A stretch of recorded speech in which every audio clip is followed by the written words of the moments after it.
আজকে এই রান্নাটা করার জন্য তোমাকে হতে হবে আমার মতো মহা ফাঁকিবাজ। কারণ একমাত্র ফাঁকিবাজেরাই পারে এই সমস্ত জোড়াতাপ্পি দেওয়া রান্নাগুলোকে উদ্ধার করতে। বাজার থেকে আসার সময় এমন একটা 10 টাকা দিয়ে রেডিমেড বোঁদের প্যাকেট কিনে এনেছিলাম। তোমরা চাইলে বাড়িতেও বেসন দিয়ে বুন্দিগুলো বানিয়ে নিতে পারো, তবে প্রথমে ডিসক্লেমার দিয়েই রেখেছি, মহা ফাঁকিবাজ হলেই কিন্তু এই রান্নাটা ঠিকঠাক করে করা যাবে। এরপর কড়াইতে 1.5 কাপ মতো চিনি, 1 কাপ মতো জল দিয়ে ভালো করে চিনির শিরাটা বানিয়ে নিলাম। তার মধ্যে দিয়ে দিলাম ওই শুকনো বোঁদের প্যাকেটটা।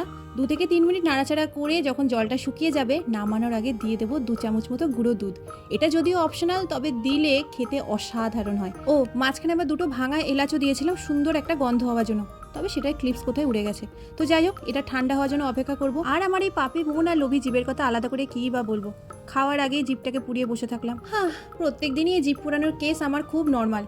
তাই বাড়িতে আর কাকেই বা বলবো বলে দুঃখের কথা, কেউ পাত্তাও দেয় না। যাকগে, কে পাত্তা দিল না দিল ওসব আর দেখে লাভ নেই। আমি আবার এসেছি হাফ বাটি চিড়ে ভাজা দিয়ে এটা খাওয়ার জন্য। তো যাই হোক, আমিও খাওয়া দাওয়া করি। রেসিপিটা অবশ্যই ট্রাই করে আমাকে জানিও তোমাদের কেমন লাগলো। টাটা।